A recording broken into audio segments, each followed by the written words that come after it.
We are live as Hurricane Helene is grazing past the west coast of Florida. I am in my office with my hurricane gear. My dad, Dr. Chip Abrahamson, is on Clearwater Beach, which you can see behind him.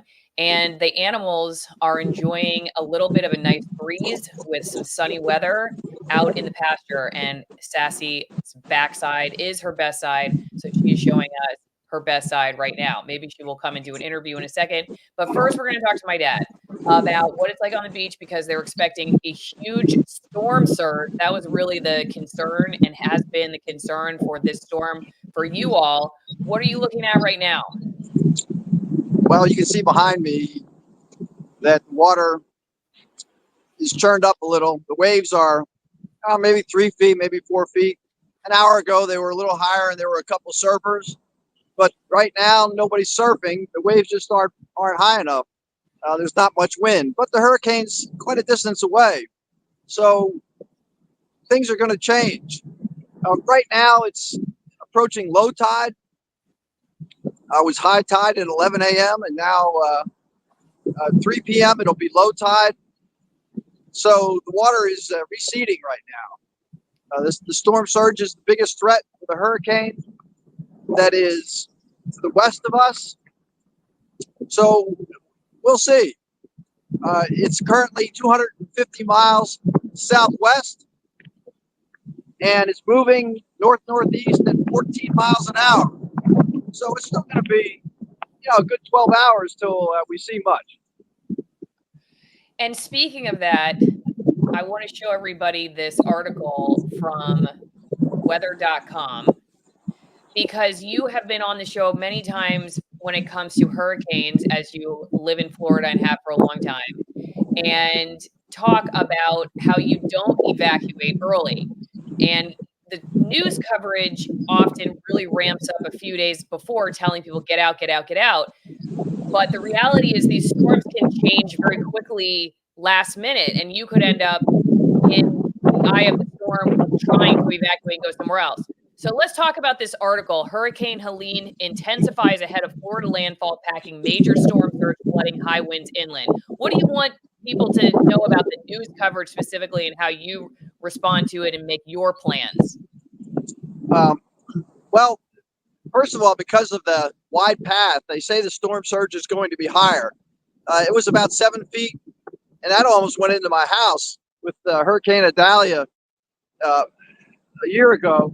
So this one potentially, if it was close to us, the storm surge could go into our house. So this is significant, and I don't think they're really overplaying it. Evacuation for me is best done last minute. All the herds will have evacuated. All the shopping and stuff is done, and it'll be nice and quiet to evacuate last minute if I need to. However, for me, evacuate is going to mean just get into a house, and there are a couple on the beach, and we have keys to one that a neighbor is not here, and they're 3 stories high. They're 14 feet off the ground, the first story. So if I evacuate, it's going to be about 6 houses south of me. Okay. Well, I heard a guy on the news today saying he just is worried McDonald's is going to close down because Floridians have their priorities and they want to make sure McDonald's is still open. Another thing Floridians are known for are hurricane parties. If you're having a hurricane party, you're not in a very dangerous area, then you can hurry up and get on the Allison Wine promo. It's not going to be delivered in time for your party, but maybe for next year's hurricane season. AllisonWinePromo.com, you'll get your amazing extreme altitude wines for extreme weather. 6 every 3 months. You will always have whatever you need when it comes to your wine for your hurricane party because you'll be getting 6 every 3 months. You just stockpile them up. You got a bad hurricane season, you'll always have plenty on hand. Or maybe you've got a holiday, a party, an awkward friend who you unfriended on Facebook over something you saw on the news. You realize you were wrong. You want to bring them a nice bottle of wine and make up. You're going to join the wine club and drink what we're all drinking at the same time. Learn the stories about them. These are very detailed wines, like traditional wines that come with stories and don't use artificial flavoring and dyes and stuff like that. And honestly, old world winemaking techniques from Chile, Argentina, Italy, Spain, stuff that you can't get at the grocery store. Why would you want to? AllisonWinePromo.com. We'll see you over there. All right, just showing my farm here real fast. I wanted to let everybody know that we have secured the chicken coop, and Sassy, so you can see her waving her tail around, and that's a little bit of wind. See, my camera's moving, so it's just a little bit of wind, really. Sassy hangs out with Daddy Cow and Mommy Cow right now. The goats are inside; they don't like even a sprinkle of rain, so they are inside the barn right now. I will show you what we did with our chicken coop today, and if you're interested, join the Off-Gridish Living channel so you can see more of this stuff. This is our farm content, okay? Let me know if you can't hear it, Dad. Here we go. Push it in. Got Austin here. Also, these ladies don't go flying off to Oz. Our neighbor saving our butt. What's a concern if we don't do this? Well, you'll probably lose your chicken coop and all your chickens. Oh. And then you're going to have the ones that survive will be in the neighbor's yard. And ones that don't survive, you'll see them all over the place, all scattered on the ground. Oh, geez. So even though it weighs many hundreds of pounds, it still could become a projectile. Yes. Why? This wind can get right up under there. It's like a kite. When it gets inside there, it picks it right up. And are you, as a lifelong Floridian, more concerned, less concerned, same concern about this hurricane compared to others? I'm not really that concerned about it, but yeah, we're going to have some winds. The winds are going to be pretty strong gusts. They're not going to be constant. Because Lynn is not here right now. So we think we're good with the chicken coop. We'll definitely have more updates to let you know about Off-Gridish Living. Off-Gridish Living is where you can see more of those videos. So what is the worst time frame for you going to be out there on the beach? You're a couple hours south of us, so we're going to be a little bit later, I'm guessing. But what about for you? When do you expect the worst time to be? I think the worst time is going to be early morning, 4 a.m., something like that. 14 miles an hour north-northeast, and it's about 250 miles away. So that's how I roughly calculated. As it goes north, the water temperature will cool off. The water has been noticeably cooler recently when I go for a swim, and right now it's a Category 2. So likely it's going to be Category 1 soon. We'll see. It's possible it could increase, but the water temperatures are not favorable for making this hurricane worse. The main thing is it's a very, very broad path. And so there will be effects, even though it's, say, 100 miles west of us, there will be effects, wind and storm surge that will affect us. All right, I'm looking at the radar warnings for the NOAA map that weather.com is using. And yeah, it looks like all of Florida, really. I mean, the bullseye is headed towards Tallahassee, but if you look at it, it's like all of Florida is red here. And I guess even at this point, it could still turn. But are you thinking it's probably going to stay on the path they've projected, which is basically going to mean it's going to stay out in the Gulf until it gets up to the Panhandle? Of course, at this point, if it starts to turn east, I'm screwed because it's going to come right for me. Yeah, that's a great question because the path of a hurricane is very unpredictable. It could turn straight east at any time. And that's happened. Hurricane Charlie, whatever the one that was supposed to hit us directly, and then it went to Tampa. Everybody evacuated to Orlando, and it ended up going to Orlando. So it's very unpredictable. It could go straight north, and then all of a sudden turn directly east and go right over Crystal River or Clearwater. That's why I don't necessarily plan an evacuation this far out.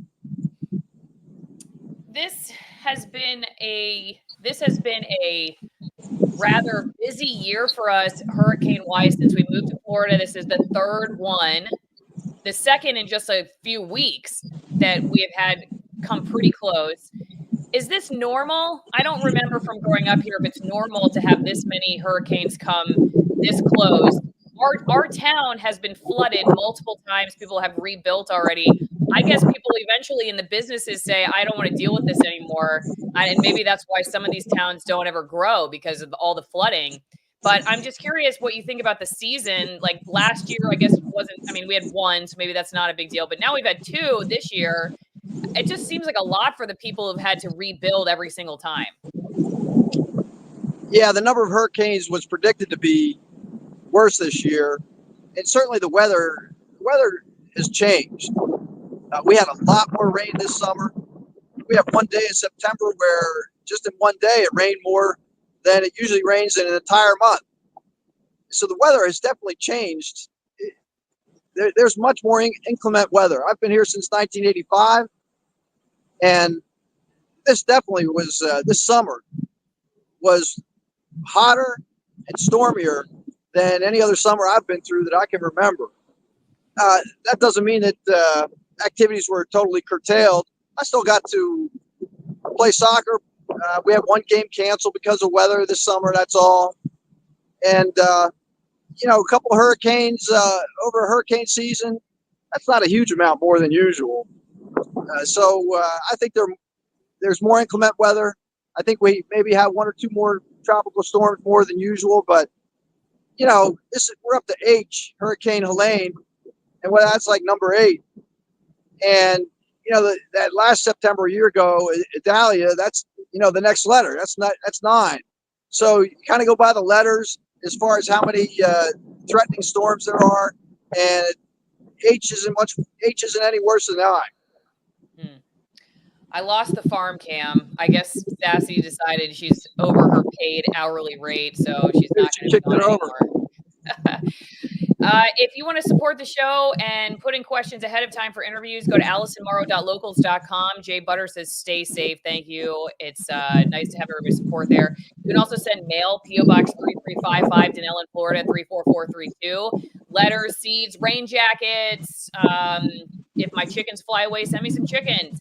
And don't make it anything creepy because the kids open it on the way home, and probably nothing edible unless like somebody did mention a half cow or something. I would negotiate something like that. We'd figure out a way. I don't think you send it to my P.O. box. It will probably rot at the postal system. Okay, so going back to the article one more time, it looks like too for us the wind might be the worst. Next to the storm surge, it's going to be high winds for some places. And as a former TV news reporter, I think some of the worst damage I ever saw was like unsuspecting tree branches coming down on people when they went to walk their dog, for instance, when they thought the storm had gone away. And these gusts can come for quite a while, or a tree comes down on a house. It's not usually like a tornado rips through and your house gets ripped off the ground. A lot of it is just like branches, tree damage, and then in places like where you live, storm surge. So I'm curious, are you nervous at all about the winds, or do you think your problem is going to be mostly the storm surge? I think for us, well, our downtown area storm surge is going to be really bad. But for us on the farm, I think wind is going to be the worst because it could knock out power and, create damage because of flying tree branches. And hopefully our coop doesn't go flying off the ground. I mean, it's definitely a concern. We're having a gust right now. You might be able to hear some of it. And it can get very strong. When I say strong, I mean a gust. A sudden gust comes up. I don't get too worried about the palm trees. They bend over. I was in one storm where one of the palm trees bent over almost 90 degrees and never broke. But the oak trees are a problem, and they're not trimmed properly, and there's some dead branches. A small branch can do serious damage with a gust of 80, 90 miles an hour. It doesn't have to get up to 150 to break a window and flood your house. The second thing about wind is it's a must to get your neighbors to secure their furniture. Anything that's outdoor, like your chicken coop, needs to be secure. If your neighbors have outdoor furniture and it's not tied down, then it's going to affect your house, not theirs. So I talked to my next door neighbor yesterday and made sure everything was secured at his place. And I have metal furniture outside, some other small stuff, but so far I haven't seen the need to pull it inside.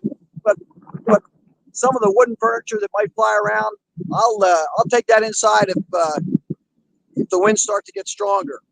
And you really can't measure the winds by the sustained winds. It's the gusts that can do serious damage. A gust Right. one year, years ago, tore an entire roof off of my neighbor's house and flipped it upside down across the street. So the wind can be a serious, serious problem.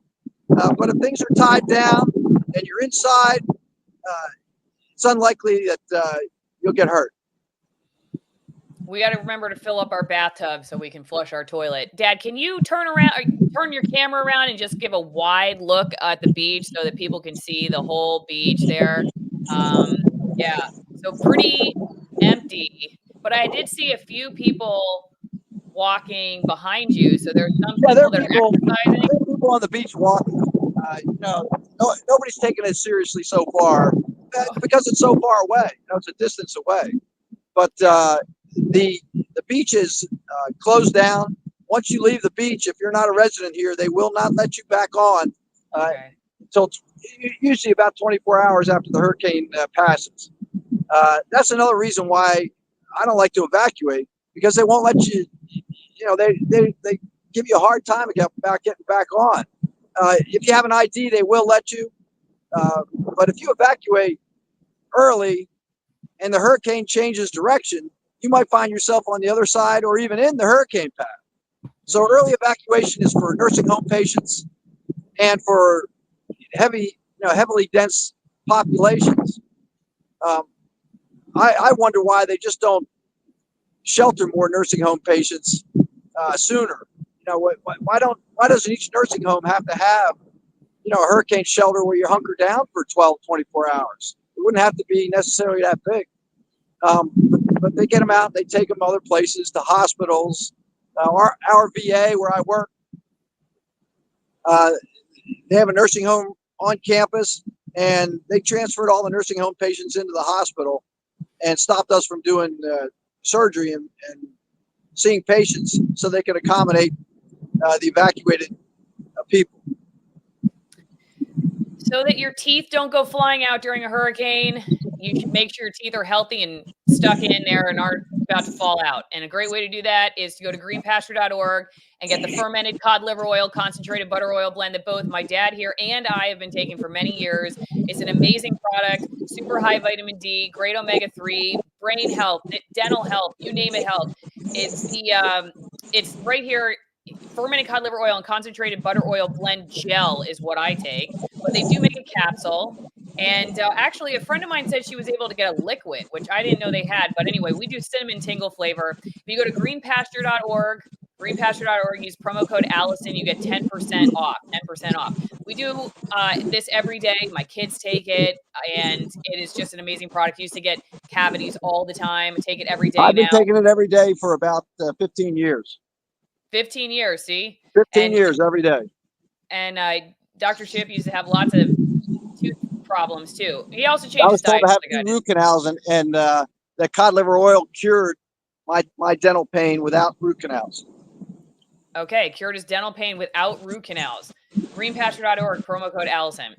All right, we had a question over at Locals about the gust of wind speeds. Do you know what the highest forecast winds could be at your place? Critical Thought says. Chip makes a great point about flying projectiles.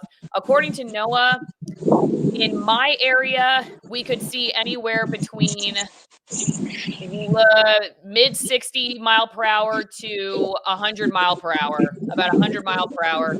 And in Dr. Chip's area, probably somewhere between 40 to 60 mile per hour. Is that what you think? Yeah, but gusts will be higher. And I have been outside. It was years ago, but I have been outside when the wind was 70 miles an hour, and it's dangerous. I mean, the trees are bending over and things are flying. So once it gets above 70, 75 miles an hour, I don't go outside. And the gust could be higher than that. So the wind is definitely a concern. It's nothing to be played with. Mm-hmm. No, go ahead. Go ahead. No, I'm here. I just said, there yeah, you are. you're right. Yeah, what were you saying? Sorry, I didn't mean to cut you off. Oh, no, you didn't cut me off. I just finished up on saying that the wind is unpredictable and the gusts can be very high. And once the sustained winds get over 70 miles an hour, I don't play with it. I stay inside. Couple comments on Rumble. Allison, since you're inside, why don't you let your dad have the raincoat? He has his raincoat, but it's not raining. Yeah, I wanted to we make don't sure I have look rain the part. right now. Well, here's the deal. I'm looking the part like I used to when I was in TV news, but the problem is I don't have a producer anymore, so I have to produce the show too, which means I have to be inside. So I can't do. That's why Sassy was doing my live reporting, but Sassy just ended her live stream, so I don't know. She's on break. You can give the executive producer a little more time to grow up, and yeah, maybe she'll handle it. Oh yeah, she will. She'll be all over it. She's going to want the spotlight, though. Yeah, she's not going to want to just be the producer behind the scenes. That's true. I too wear headlamps indoors. Stay safe. Yeah, well, yeah. Actually, I mean, we will if the power goes out. We'll wear it indoors. Chris Riley. Hope you guys stay safe in Wyoming. We don't have these hurricanes, although I've experienced them when we lived in Pensacola back in late 60s, early 70s. Camille was the one I remember. Anyway, thanks everybody for watching the show. And we got another comment and to Sinita, it's dangerous, ever more important to heed. Go in. I'm in Collier. We have a tornado warning. Yeah, and I mean the tornadoes can also come too. So never bad to, like Dr. Chip said there, with the winds, to just stay inside. If you don't have to be outside, why go outside? Any final closing thoughts before we go? Well, it's just another hurricane for me. I've stayed through many hurricanes, and I will evacuate last minute if it looks like it's going to be a direct hit. But with the strength of this hurricane, that probably is going to be local. I'm probably not going to drive too far. The main thing about hurricanes is most people start to get anxious, and you cannot make a good decision if you're anxious. So if you're panicking, the best thing to do is evacuate to where you feel safe, because you'll make bad decisions, not because you aren't safe. And so if you can stay calm, you can ride a hurricane out until the last minute, just about. The hurricane travels about 14 miles an hour, and last time I checked my speedometer, my car goes up to like 120 miles an hour. So I can outrun a hurricane pretty much last minute, as long as the roads are not flooded, which they're not. It's not even close right now. So I'm waiting this one out. We'll see what happens. All right, you can go follow Dr. Chip on Locals as well. He does natural. I do have one other last minute or last. Okay, go ahead. A hurricane party may not be what you think it is. A hurricane party is not party during the hurricane. A hurricane party is after the hurricane has left and has taken out the power and damaged whatever, and all you have is your outdoor grill and all the food that's about to go bad, and the alcohol that's in your cupboard. So, you make margaritas without ice, you cook up all your food, and anybody that's walking along the street, jumping over the debris, you invite them in. Pretty soon you have 10 people, and you're having a great time and waiting for the power to come back on. Okay, you heard it there. Dr. Chip Abrahamson, drchipabrahamson.local.com, where you can follow him for cooking, natural health, different toxins type, all kinds of good health products that he discusses. And then on Locals, can Floridians build hurricane-proof home? Probably not totally hurricane-proof, but a lot of people, I think, are going to homes that are built up a story, so you don't have any living space on the bottom floor in areas that are flood prone. But one thing that Florida's got a problem is that a lot of people live in mobile homes, and because they're cheap, I guess, and we have people on fixed incomes and whatnot. And that's where as a TV reporter, that's where we found a lot of the damage and a lot of the fatalities was usually in mobile home parks where you had older people. Like when I was sent back here from Seattle to cover a hurricane a few years ago, we stayed with a lady who had no one to get her out of her mobile home in a high flood prone area. We called the sheriff to get her out of there because she had no family and she was going to be stuck there and she was on oxygen. Well, we did our live shots from her mobile home to tell people, hey, we got this lady we're trying to get out. We're waiting for the ambulance to come get her out of here. And she pulled out a cigarette and started smoking while on her oxygen machine. I thought it was going to blow to smithereens live on television. But anyway, yeah, that's where a lot of the problem comes, I think, when it's like people who are incapacitated, have special medical needs or something like that. But a lot of Floridians just kind of go with it. Everybody wants to come to Florida, and a lot of people can't afford the housing here, and they end up in a mobile home. But those things are disaster waiting to happen, whether it's wind or fire. They're not even as strong as an Airstream trailer. And if you buy a mobile home, you take a serious risk that you aren't going to have a place to stay just because of a normal tropical storm that doesn't affect anybody else. So mobile homes are a real problem here in Florida. They're a high risk place to stay, and I would highly recommend, if you're going to come to Florida and live here, do not buy a mobile home. Get yourself in an apartment so you can afford to buy a small real house.